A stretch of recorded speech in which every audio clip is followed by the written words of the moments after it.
How you doing? Vinny D here, back another fantastic video. And today, I think I want to talk about long-term thinking.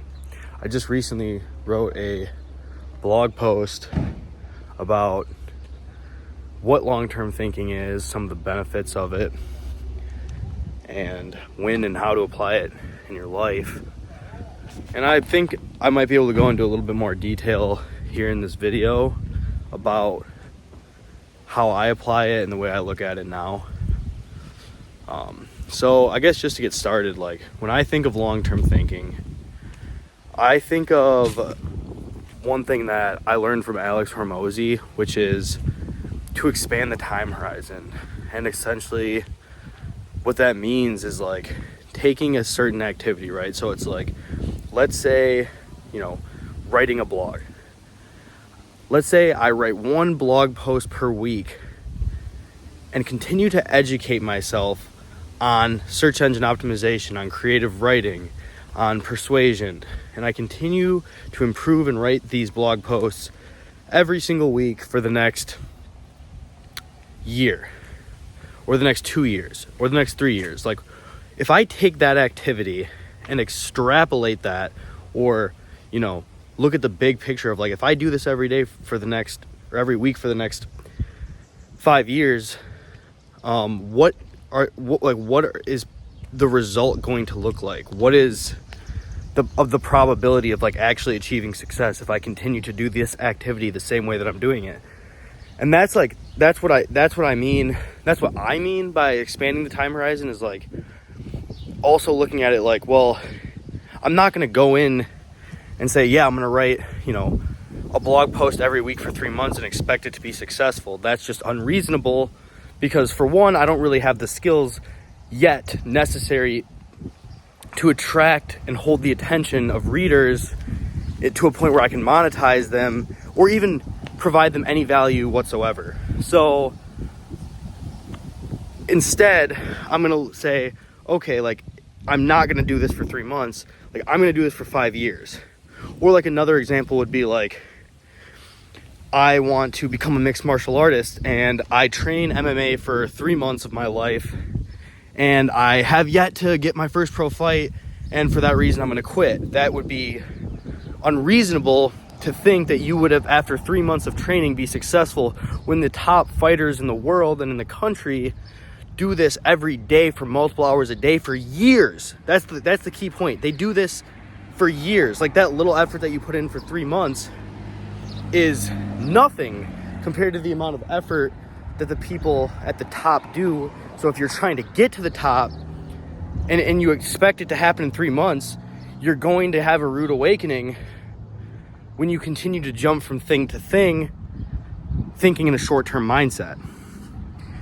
That's why it's important to expand the time horizon. Now, there's another side to this. It's like, well, yes, like anything that's great is going to take a long period of time to achieve, right? Like I'm gonna do a ordinary thing for a super unreasonable amount of time, because most people don't try for a long period of time. They just, like I said, a month, maybe 2, maybe even 3, and then they quit because they didn't get the results. But the thing is that the problem is probably not the activity they were doing. In all likelihood, they were probably doing the thing that was going to get them the success. But the problem is that they didn't do it for a long enough period of time to actually see the result and get the success. So the other side of this is when we're talking about expanding the time horizon, it's like, okay, well, I know right now what I do for my day job is not going to give me the results I want in 10 years. Even if I showed up every single week, 50 hours a week, and worked my ass off specifically at the activities and duties that I have now, I will still not be anywhere near where I want to be and where I could be if I place myself into a different opportunity vehicle. And what I mean by opportunity vehicle is just like the thing that I'm working on, the leverage of the activity that I'm doing. So it's like, I can work really fucking hard at my job that I have right now, and honestly, no matter how hard I work, even if I'm exponentially better than all of my associates at what I do, I am still not going to reach where I want to go.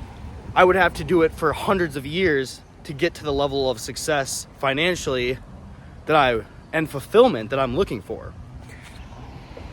So when I'm talking about long-term thinking and expanding the time horizon, this other side I'm talking about is making sure, taking the time to reflect when making a big decision on, like, I'm going to dedicate my time and effort into this, like, one thing for the next 5 years, making sure that that one thing that I'm dedicating my time to, this opportunity vehicle or this opportunity or this project that I'm focusing on now, like, if I do this for 5 years and I'm successful, which I will be if I do it for 5 years or 10 years, are the results going to be worth the amount of time I put into this? So just really the two sides I'm talking about here are when you want to work on a project, make sure you understand that, like, expanding the time horizon is key to seeing the full success in the project, because anything great takes a extraordinary amount of time. You're doing ordinary day-to-day activities, but you're doing it for an extraordinary amount of time to the point where you get so efficient at what you're doing and so good at what you're doing that you start to have these good results. But it's not necessarily the efficiency that makes you better at it. I mean, yeah, you're going to get more efficient at something the longer that you do it, but the point is that you are going to put so many reps in that it would be unreasonable for you not to be fucking super jacked, or you're going to make so many calls that it would be unreasonable that you wouldn't have a shit ton of revenue for your business, right? You're going to run so many ads that it would be unreasonable that you wouldn't have thousands and thousands of clicks and thousands of people buying your product. But it's all about repetition. It's all about the numbers. It really is a numbers game. You can't expect to do a little and get a lot. There's no such thing as something for nothing, right? But again, on the flip side is, like, making sure that when you pick the opportunity, that you're thinking long term when you're picking the opportunity. Like, is this something I'm gonna fucking be able to do for the next 10 years? And, like, something I'm gonna at least maybe somewhat enjoy for the next 10 years? And if I do this relentlessly with tenacity for the next 10 years, what are the results gonna look like for me? Like, is the time investment necessary going to be worth the outcome that I get? Or is it going to be a very linear outcome? And what I mean by that is, if you just get one take for every give that you get, it's not a leveraged opportunity.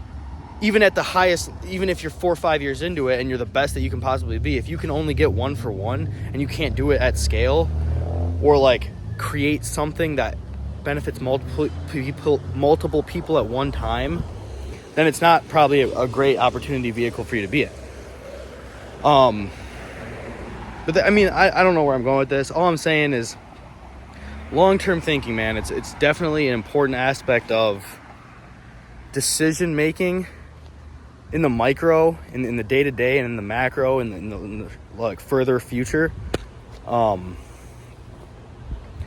Because you got to be able to think about what are going to be the results of the activities that you're doing on a day-to-day basis. And when you're doing these activities on a day-to-day basis and you're getting impatient because you're not seeing the results right now, realizing that great things take time and that you have to be able to do ordinary things for an extraordinary amount of time. And I pretty much just stole most of this information from Alex Hormozy, but this is just my way that I've kind of used it in my life and the way that I'm thinking about the way that I'm pursuing opportunities now and the work that I do now on a day-to-day basis. So I hope that you got some sort of value from this video, and I'll see you in the next one.